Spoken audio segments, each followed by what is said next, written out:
Donnington Park Racing Circuit in England marks the half-time of the 1981 European Championship of Touring Class Cars.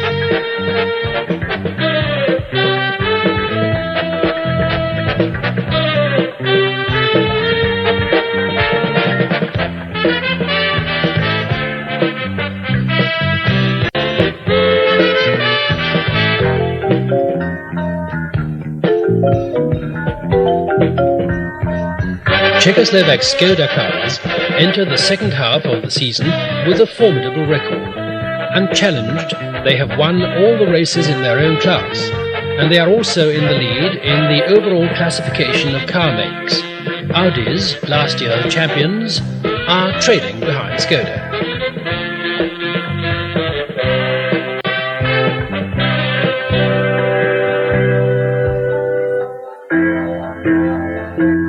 Drivers Wojtek and Enge are among the best crews, fourth in overall placing. Needless to say, success is also the result of thorough preparation before each practice session and before each race.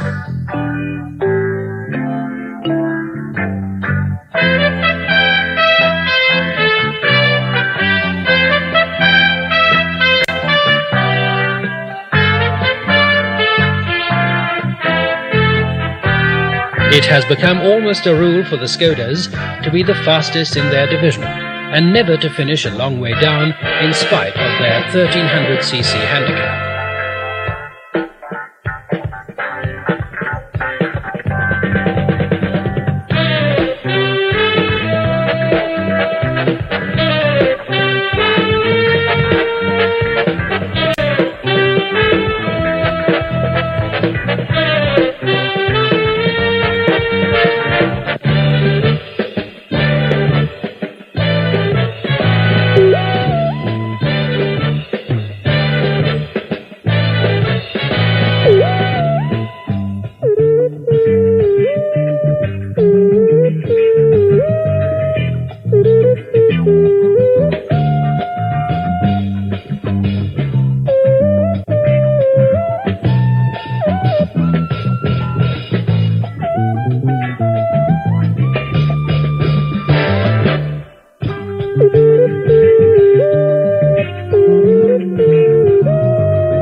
Races of the European Championship are also tests of stamina and reliability. It is no fun driving round and round the circuit for 3.5 to 4 hours flat out.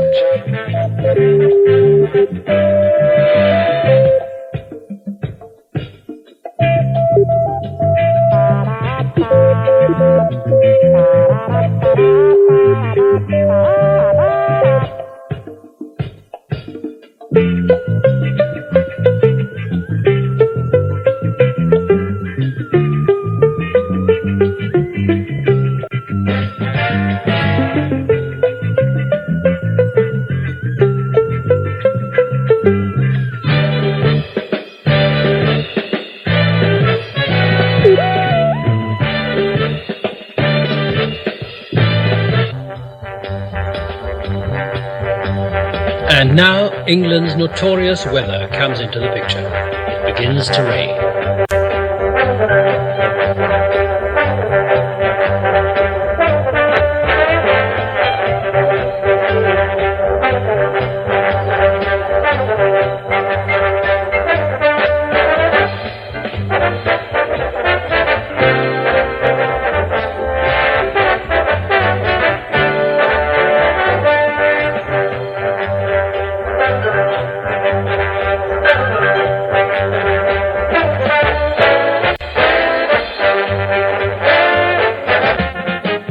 The weather changed 6 times. 6 times were the drivers, mechanics and managers ready to change the tyres.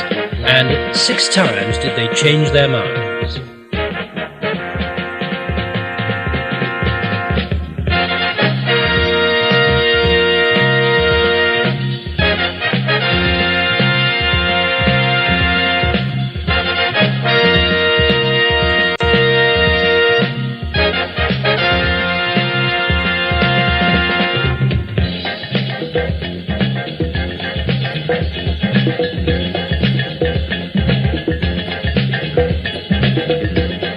Here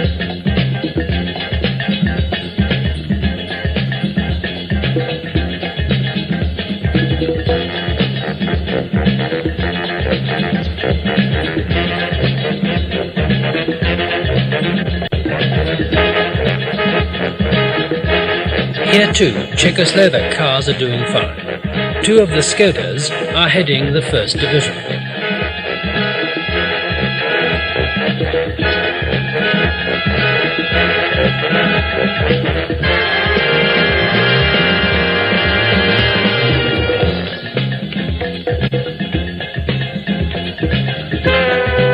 Only Civic and Fesharek, who are testing Czechoslovak Barum tyres for the first time in an international competition of the highest level, stop in the pit.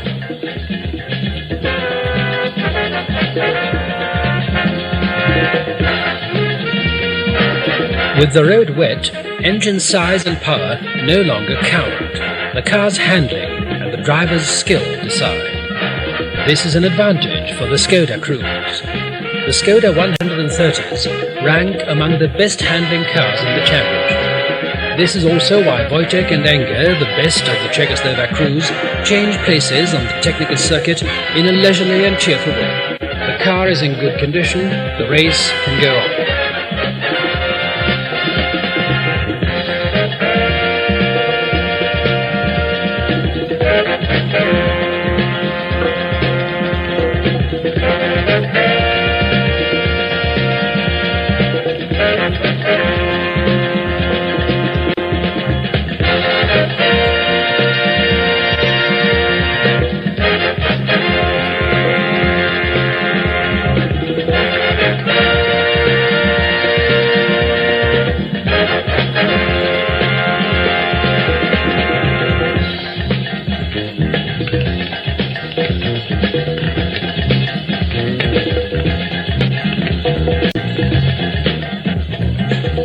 Towards the end of the race, the road surface gets dry, but the Skoda crews will not let that worry them. The cars, well prepared in the factory at Mladá Boleslav, stick to their good positions and come in as winners.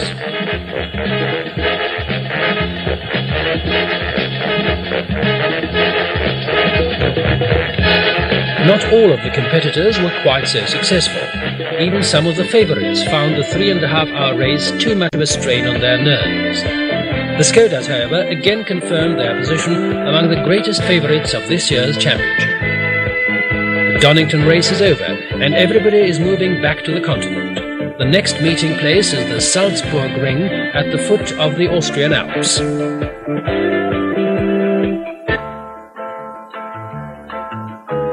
Skodas are a familiar sight on Austrian racing circuits.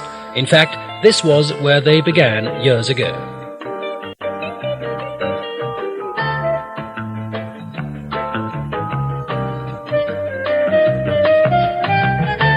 Unlike Donnington, the Salzburg Autodrome is extremely fast with only one technical section.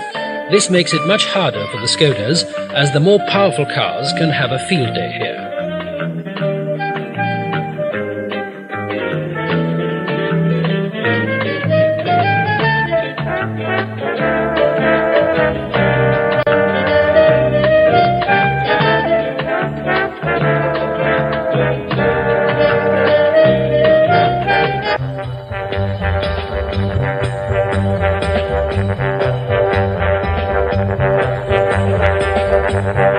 Skoda was represented by two cars, the orange-coloured 130, driven by Mikl, Martinovska and Vanicek, and the white car of Civic and Fesharek. The practice results were as expected. The Skodas remained the fastest in the 1300cc category.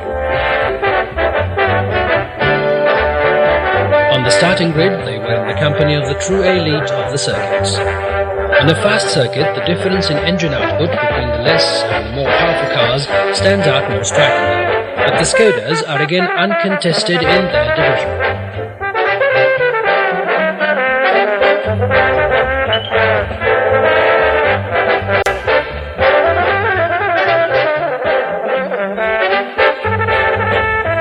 Mikl, in one of the Skodas, was in a leading position when he was relieved halfway through the race. The car needed hardly anything, just a routine check of the tyres and some other parts.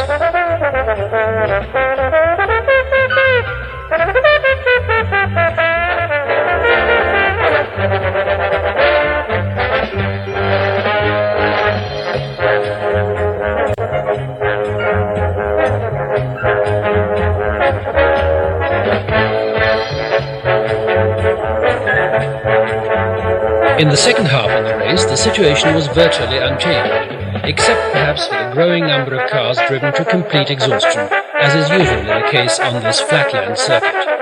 Trouble had also befallen the leading car, a Chevrolet Camaro, which gave a chance to a BMW CSI driven by the experienced Kelleners and Garner. Nothing could now prevent the Skodas from winning the division. Another 20 points consolidated Skoda's position in the overall score of car numbers. Czechoslovak cars thus stand a good chance of winning for the first time in history the European Championship of Touring Cars.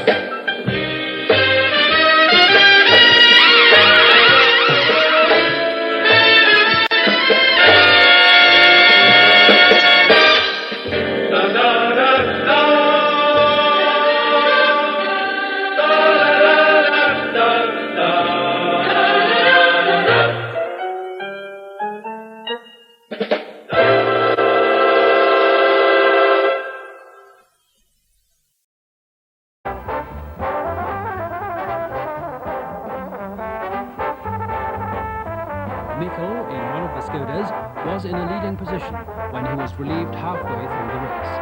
The car needed hardly anything, just a routine check of the tyres and some other parts.